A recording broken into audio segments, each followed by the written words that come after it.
اگر میں نے نہیں چاہا نقصان نہیں پہنچا سکتی پوری دنیا. یہ تو مقدرات ہے. اس لیے ایک ہی رستہ ہے, جو کچھ اللہ کی طرف سے مقدر ہو بس راضی ہو جاؤ. اس کو بولتے ہیں رضا بالقضاء, اس کو بولتے ہیں تسلیم و رضا. یہ بہت بڑی صفت ہے, یہ بہت بڑے اخلاق حسنہ میں سے خلق حسن ہے. واللہ میں کہتا ہوں اس پر جو ہمارا عمل ہو جاوے, ابھی جو اللہ نے ہمیں دیا, چاہے چھوٹا سا مکان ہے, پرانی گاڑی ہے, چھوٹا سا کاروبار ہے, چھوٹا سا بیلنس ہے, یہاں جو کچھ بھی ہے بس اس پر میں راضی ہوں. اور اس کے لیے اللہ کے رسول صلی اللہ علیہ وسلم نے علاج بتایا کہ اس پر راضی رہنے کے لیے علاج کیا معلوم؟ اپنے سے کم درجے والے کو دیکھو دنیا میں. مثال کے طور پر آپ کی چھوٹی سی دکان ہے, لاڑی ہے. بعض تو ایسے ہیں کہ جن کے پاس لاڑی بھی نہیں ہے.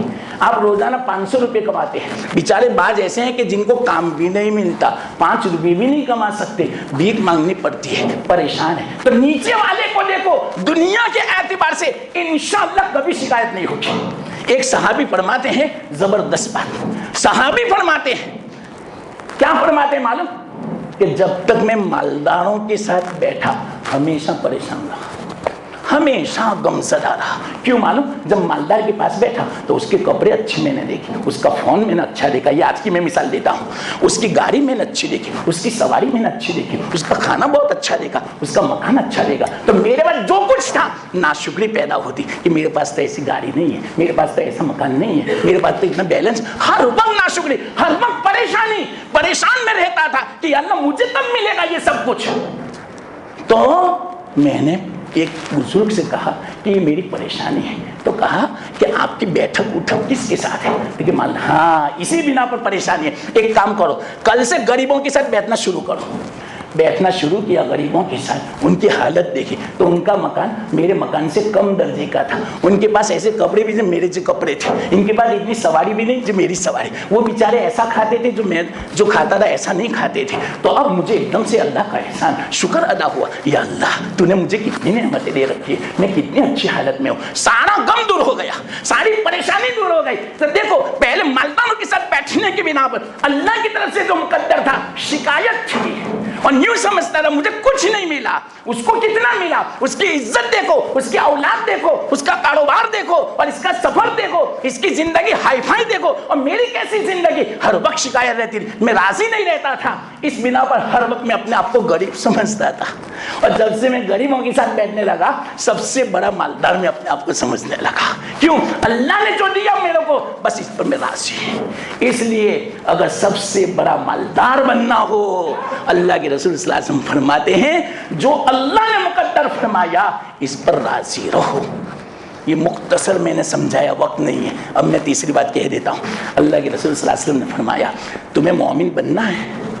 ہم تو کہتے ہیں کہ مومن ہے نا, نہیں. اللہ کے رسول فرماتے ہیں مومن وہ ہیں احسن الی جاری تکن مومنا, اپنے پڑوس کے ساتھ اچھا سلوک کرو, پڑوس کو تکلیف مت پہنچاؤ, ایذا رسانی مت کرو, پڑوس کا حق ادا کرو, پڑوس آپ کی تعریف کرے. ایسا پڑوس ملنا مشکل ہے واقعیتاً. جب پڑوس اچھے ہوتے محلے میں تو اس مکان اور اس محلے کی ویلیو بھی بڑھ جاتی ہے, اور کوئی چھوڑنا بھی نہیں چاہتا کہ ایسا پڑوس نہیں مل سکتا, بنگلہ تو مل سکتا ہے. اللہ کے رسول فرماتے ہیں کہ حضرت جبرائیل نے مجھے پڑوس کے بارے میں اتنی تاکید کے ساتھ وصیت فرمائی کہ دیکھو پڑوس کے ساتھ اچھا سلوک کرنا. اللہ کے رسول کو, حالانکہ اللہ کے رسول صلی اللہ علیہ وسلم کا حق تلفی تھوڑی کرنے والے تھے, اس کے بعد اتنی تاکید فرمائی کہ مجھے ایسا لگا کہ اب ایسا لگتا ہے کہ وراثت میں بھی پڑوس کا حق لازم کر دیں گے. اتنا مجھے احساس ہونے لگا تھا. آپ اس سے اندازہ لگاؤ پڑوس کا حق کتنا سا. ایک حدیث میں آتا ہے وہ مومن ہی نہیں ہے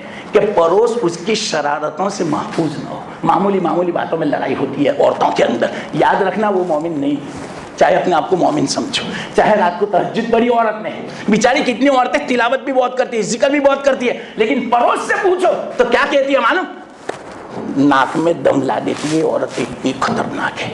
سمجھ لینا حدیث میں ہے ایسی عورت جہنمی ہے, چاہے تہجد گزارو.